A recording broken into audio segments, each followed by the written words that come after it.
A gente vai fazer a palestra. Nossa irmã Nica, fica à vontade aí. Obrigado. Boa noite a todos. Eu até pensei em pegar uma tesoura, mas eu esqueci de pegar a tesoura. Sabe quando chega acompanhado do herê, você esquece da tesoura? Bom, hoje a gente vai falar um pouquinho do tempo. O tempo, o senhor da lição, né? Eu ouvi muito desde criança, meus avós, minha mãe falando, mas o tempo é o senhor da lição. Não, o tempo é o senhor da lição. E aí você vai crescendo, e você fala, putz, realmente, o tempo ele é o senhor da lição. Porque é muito simples. Hoje eu trouxe aqui uma fita métrica, uma fita de roupa comum. Que alguns de vocês já conhecem essa fita, né? Eu tava vendo na internet, no Brasil, nós vamos chegar mais ou menos, a expectativa de vida no Brasil é até 82 anos. 82 anos. Eu tenho 35. O que eu fiz? Nem sei. Mas muita coisa errada eu já fiz. Então a ideia aqui é mostrar para vocês, é representar para vocês que a expectativa de vida é até 82 anos. No meu caso, eu tenho 35. Então, se eu tenho 35, o que eu fiz? Do meu 1 ano aos 34 de idade. Obrigado. Oh, você salvou a minha vida, mano. Então tá aqui, ó. Vou cortar a minha idade. E vou cortar. A senhora vai viver muito, até o 100. Isso aqui é média do Brasil, tá? 82 anos.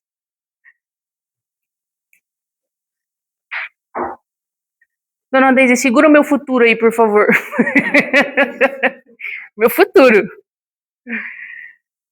Vou perguntar pra vocês aqui, alguém lembra de 1 ano, do seu 1 ano de idade? Alguém lembra? Foi perdido? Não. Muito bem. E os 2 anos de idade, alguém lembra?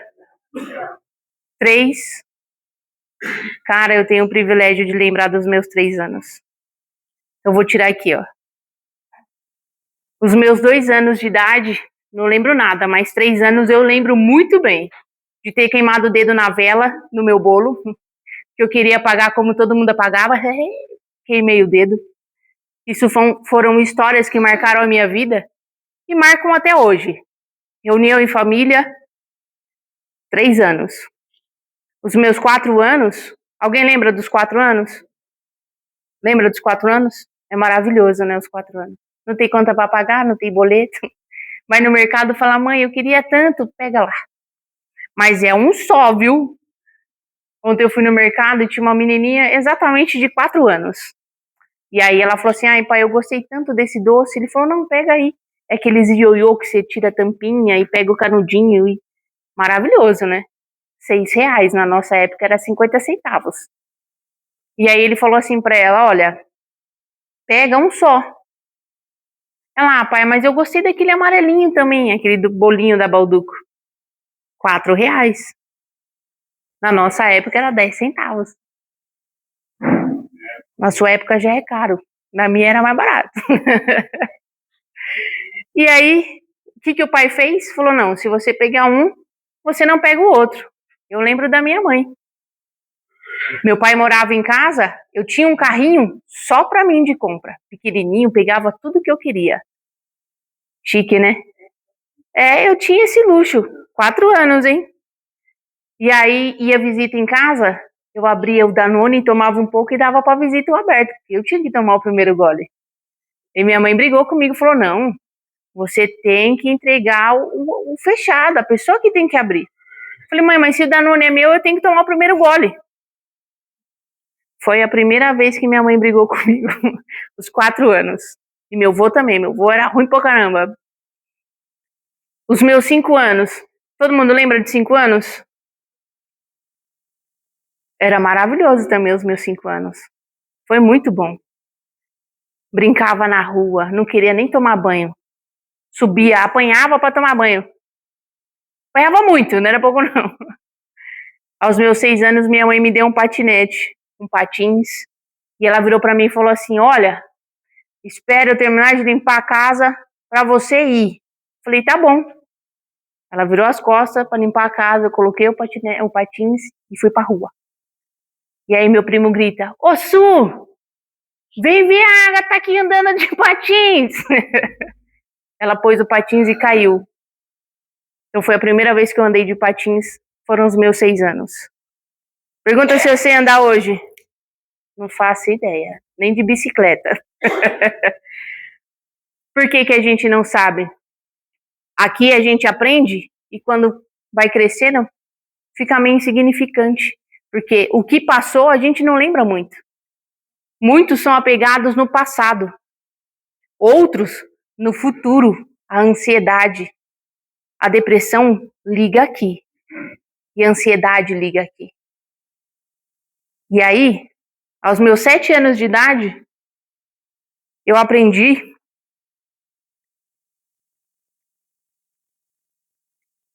que a dar valor a quem me ama. Porque foi aqui que eu perdi o meu avô. Eu tinha ele todos os dias comigo.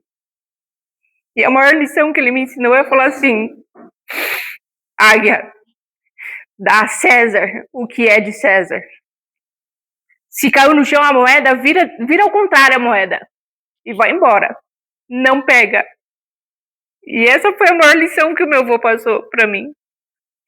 E por que que hoje eu quis dar uma palestra falando sobre o tempo? Porque eu tô com 34.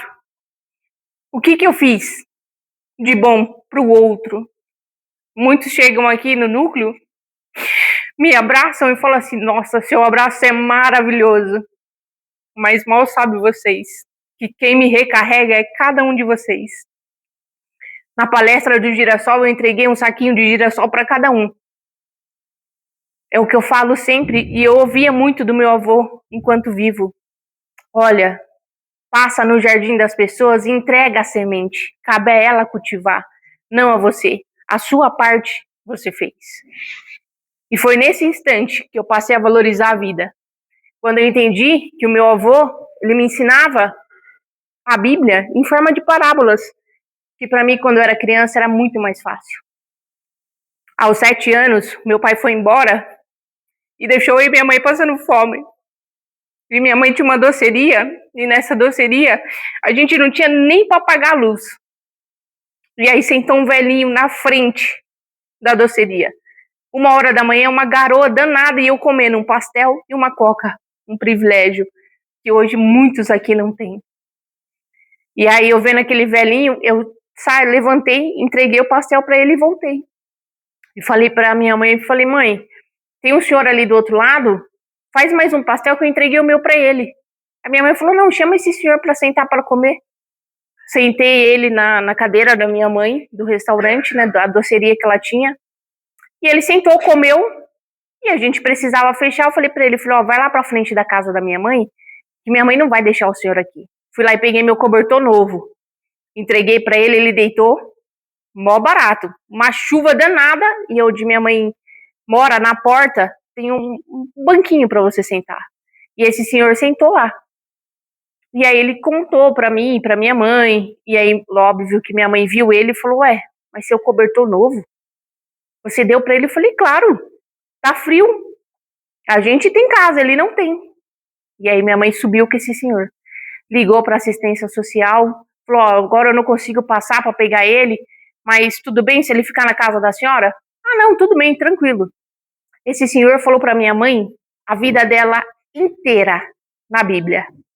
E ele nem conhecia minha mãe. Minha mãe tinha R$200, que era para pagar a conta de luz.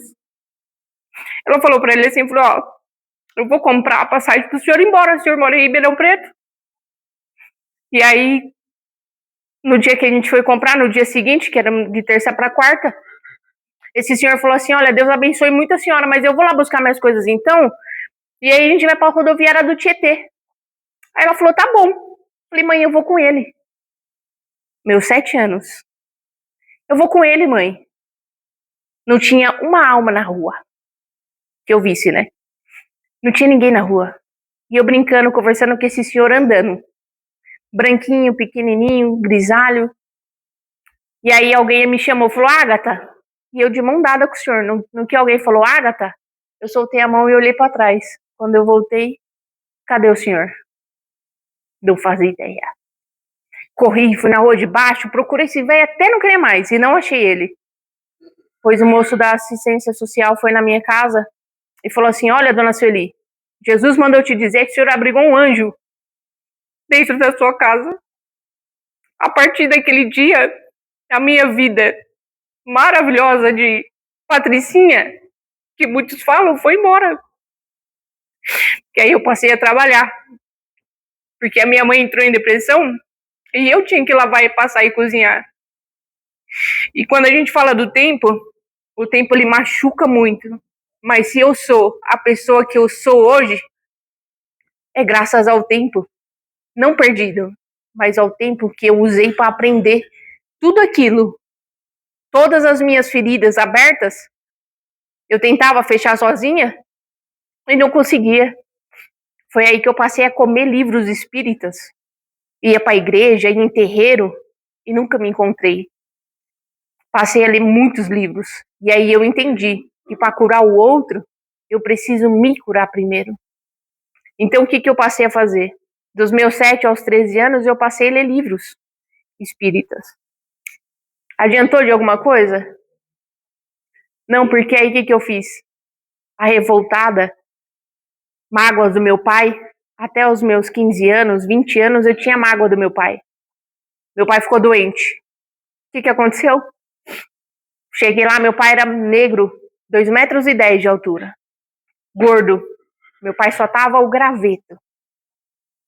E aí a esposa dele virou para mim e falou assim, seu pai não vai durar muito tempo, mas eu tenho fé que ele vai ser curado. Eu falei, ué, ele não vai durar muito tempo, mas ele vai ser curado? Eu não entendi. E aí eu sentei com meu pai, aos 24 anos, para conversar. Lembrando que eu carreguei a mágoa dos meus 7 aos meus 24 anos.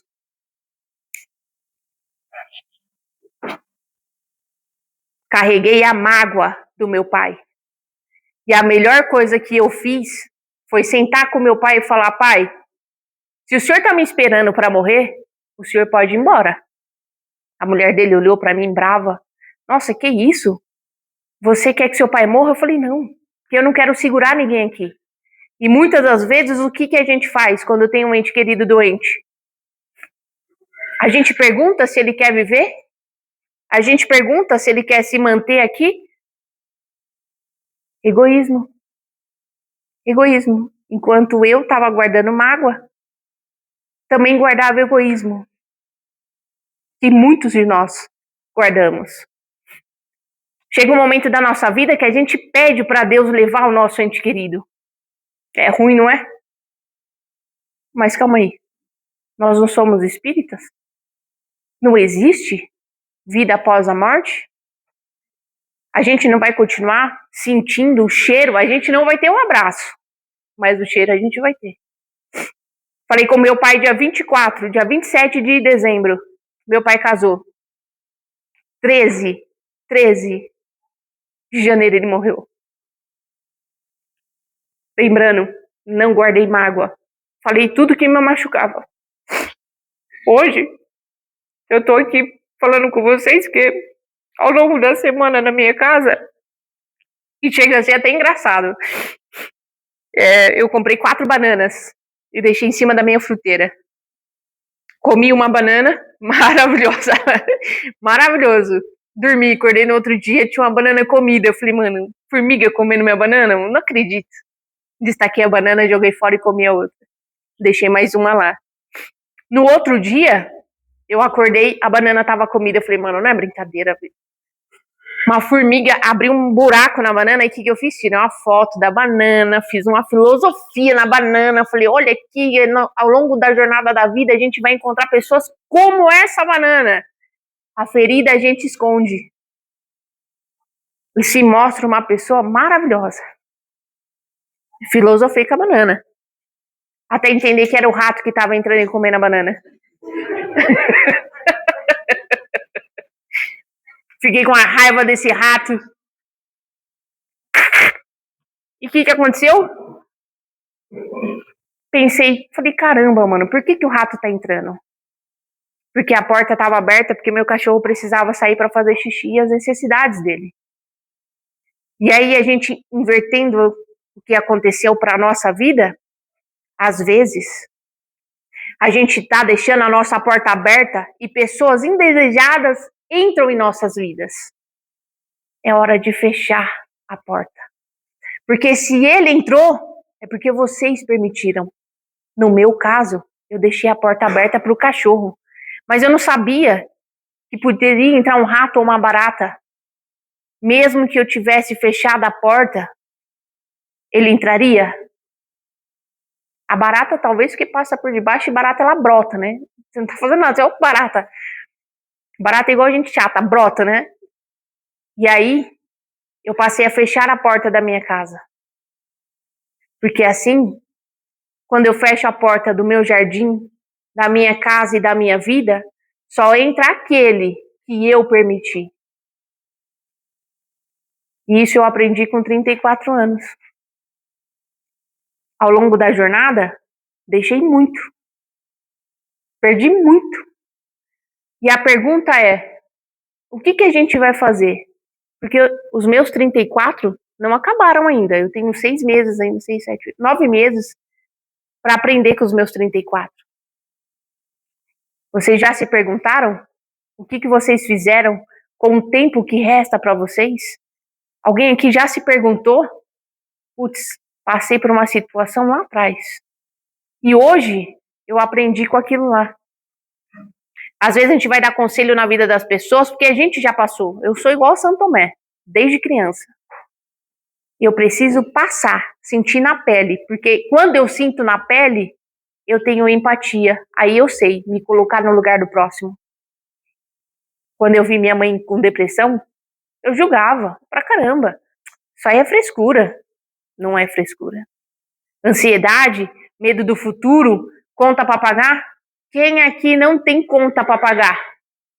Levanta a mão. Olha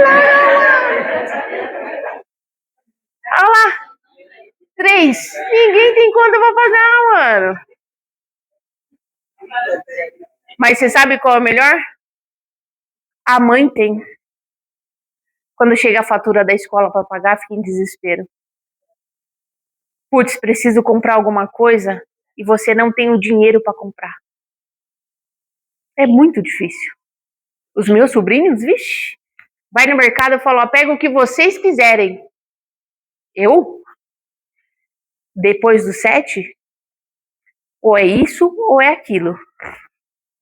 Os meus sobrinhos a vida inteira pegam o que quiser. Mas eles têm consciência. Porque eu falei pra eles, falei, olha, quando eu era, né, mais nova e tinha sua idade, a vovó não fazia isso comigo, não. O meu sobrinho hoje pede benção pra minha mãe. Que neto que pede benção pra avó? Porque é o ato de eu pedir a benção pra minha mãe. Eu ligo pra minha mãe, benção, mãe. E ele faz a mesma coisa. Você acha que o meu irmão faz? Não faz.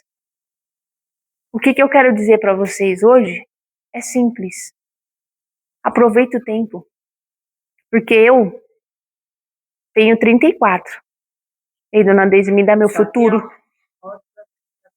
Aqui, ó, me entregando a roda da vida. E aí eu preciso saber o que eu vou fazer dos meus 35 aos meus 82 anos. Quem eu quero ser? Eu vinha comentando com a minha esposa e minhas sobrinhas que é o seguinte, YouTube, passando vídeo no YouTube, Instagram, eu vi uma moça que limpa jazigo, de graça. Ela vai lá, lava e conta a história de vida da pessoa que ali estava. E ela falou uma frase que me marcou bastante. Que na jornada da vida, a gente faz amigos porque é mais um pro nosso velório. Já pararam para pensar nisso? Falei pra minha esposa que eu vou deixar até pago o translado do corpo, porque eu vou ter 2 velórios. Um em Guarnazes e um em Osasco, que vai até os cachorros da rua, vai lá.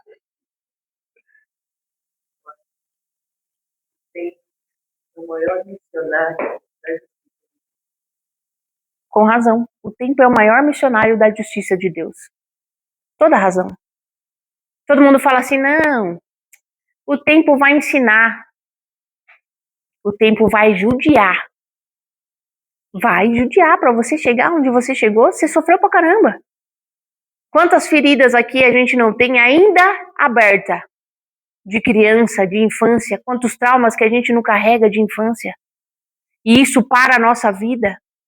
Quantos medos a gente não tem aqui. Quantas inseguranças no dia a dia. Trocou de emprego? Putz, será que eu vou conseguir? Será que eu devo ir? E o mais legal é que poucos, como eu também, se apega na fé. Que a gente fala, não, tem fé, Deus vai te dar. Ele vai te dar as condições para você ter aquilo que você pediu. E o mais engraçado é que a gente não usa a fé quando nós precisamos. A gente usa a fé na necessidade. Quando eu estava fazendo o meu evangelho no lar, essa semana eu abri lá sobre os médiums. Que não é fácil você ser médium. Às vezes eu até brinco e falo, nossa, na outra vida eu não quero vir médium, posso vir pobre. Mas médium não. Que a gente sofre um pouquinho mais. Agatha, você está reclamando? Não, porque eu escolhi. Nós, todos os dias escolhemos passar. Hoje vai definir quem eu vou ser amanhã. E o amanhã, sucessivamente. Porque o presente é o que nos faz.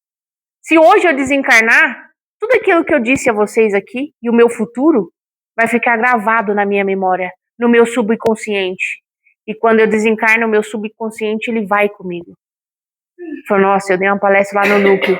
Eu vou lá no núcleo, porque eu sei que lá tem uma colônia de luz. Aqueles que desencarnam, meu irmão desencarnou, e ele ficou desesperado, porque ele também era médium. E ele falava assim, e agora? Pra onde eu vou? Falei, vai pra luz, né? Todo mundo fala, vai pra luz. E ele falou assim, meu, quando você passa pro lado de cá, não tem luz. Falei, como não? Tô vivendo como vocês. Eu falei, então alguma coisa você tá guardando. Alguma coisa você precisa. Alguma coisa. Você precisa aprender. Ainda como espírito. E era a insegurança e o medo de ir e deixar a mãe. Mas a mãe, foi um pouco tempo atrás, ela foi embora também. Mas ele sofreu muito. Primeiro ele falava que não aguentava, não iria suportar perder a mãe. E ele foi primeiro. Imagine a mãe vendo seu filho no caixão sem poder fazer nada. E ele olhando para ela com triste, né? Tipo, putz, deixei ela ir. Ele morreu com 35. E aí eu descobri que a gente foi irmãos em outras vidas e eu falei para Deus que eu quero durar um pouquinho mais. Eu não quero ir no mesmo tempo que ele, não. Então, eu não sei hoje o que eu vou fazer.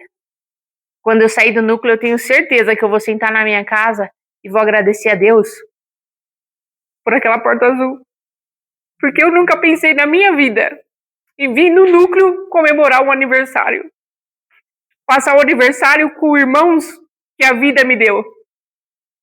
Até brinquei com as meninas falando, ó, se vocês não forem no meu velório, eu vou lá visitar vocês. Vai, tchau, fulano, Carol.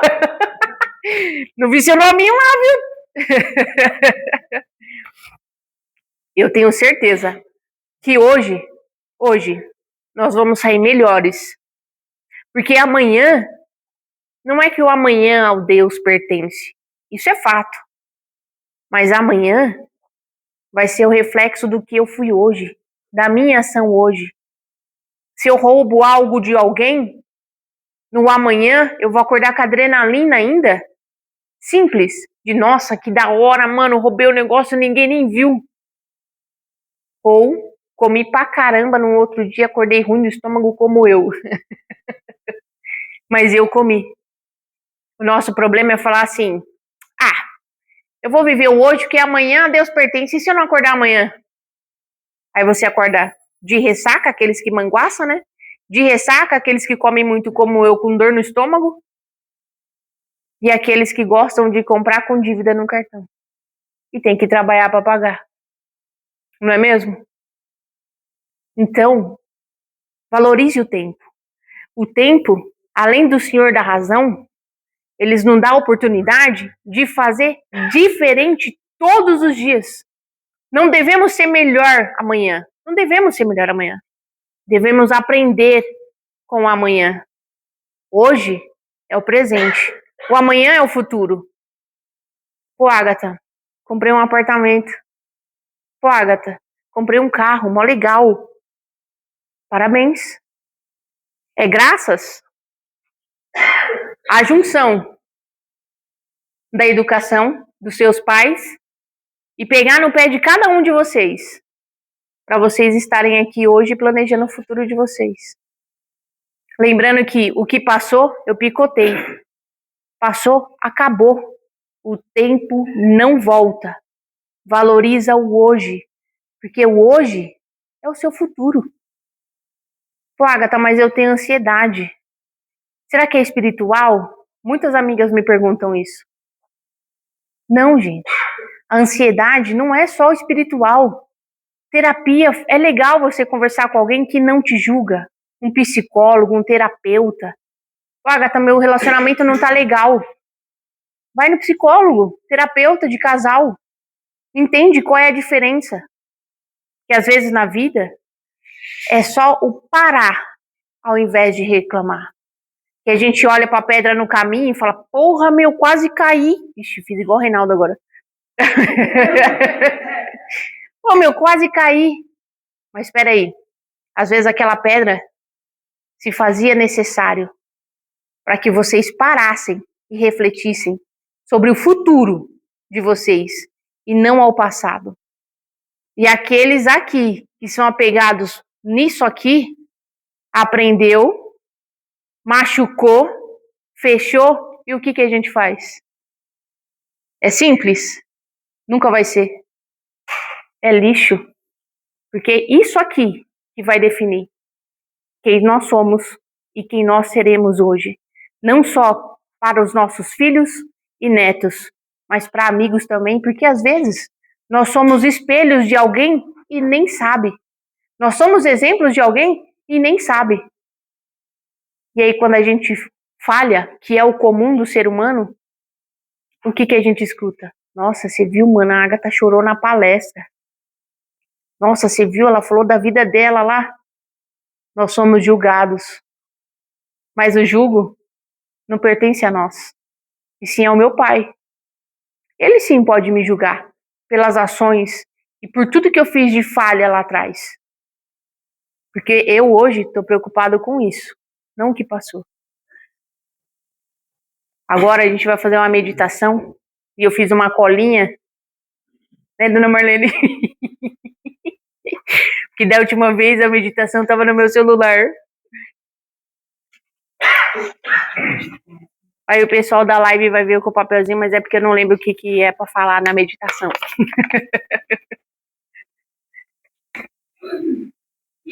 Vou pedir para que todos sentem-se bem confortáveis.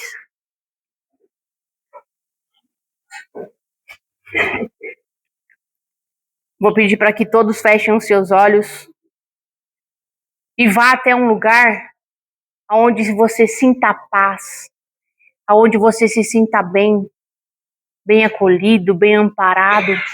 Aquele cantinho da nossa casa ou aquele cantinho no meio do mato, na nossa casa de campo.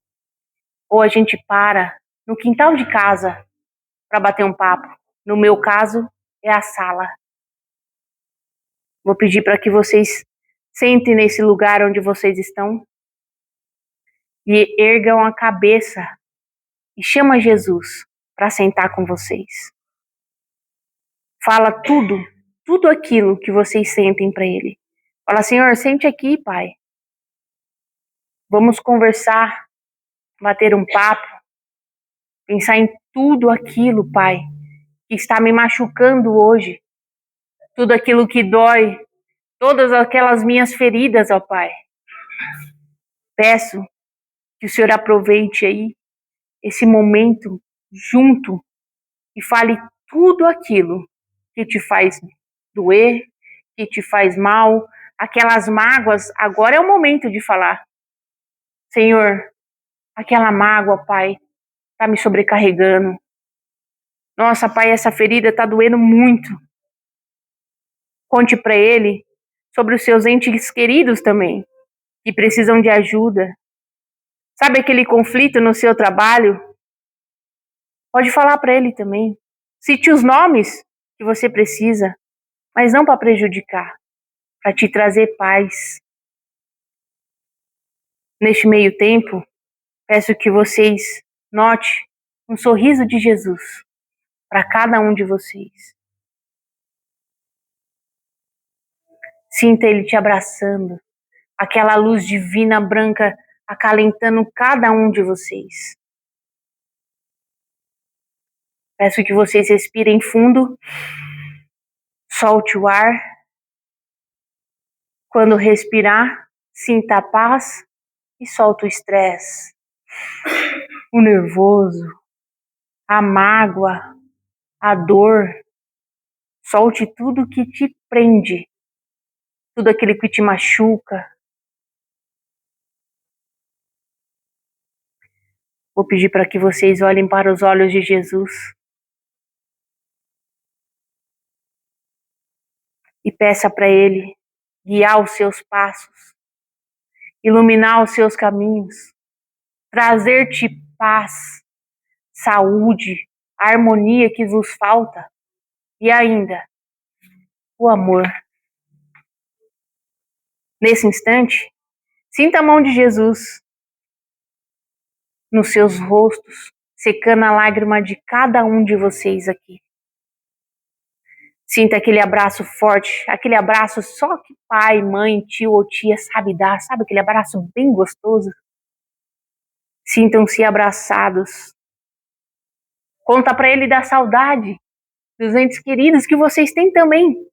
Aquela saudade que dói um pouquinho, mas aproveite e peça para Deus guiar esse ente querido que não está mais entre nós.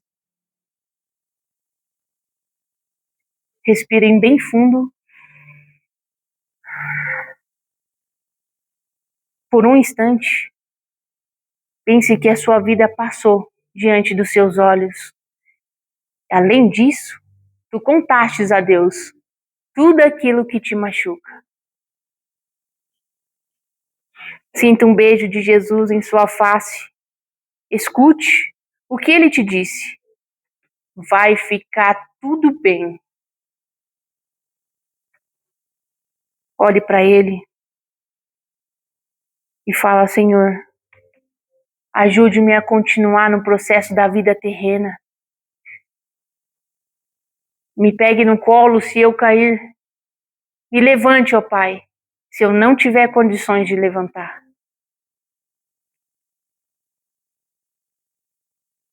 Escuta o que Jesus tem a dizer a vocês atentamente, porque cada palavra que ele te diz vale muito a pena. E lembre-se da frase final que eles vão dizer a vocês. Aonde você estiver, eu estarei contigo. Respire fundo e aos poucos vamos voltando para o núcleo, sentando nessa cadeirinha, sentindo a paz daquele instante com Jesus. E aos poucos vamos abrindo os olhos.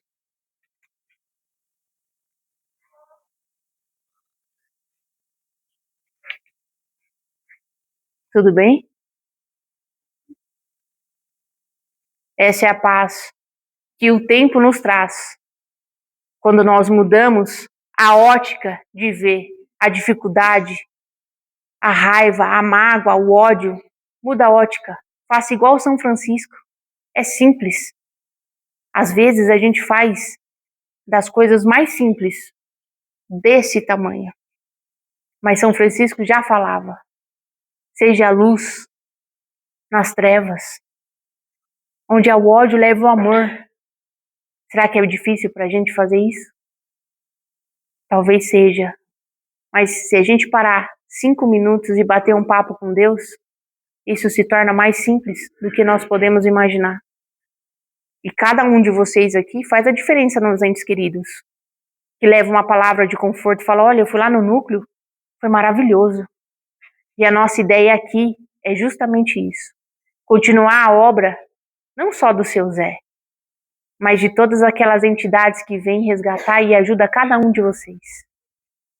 Agradeço a presença de cada um de vocês aqui e bom tratamento a todos.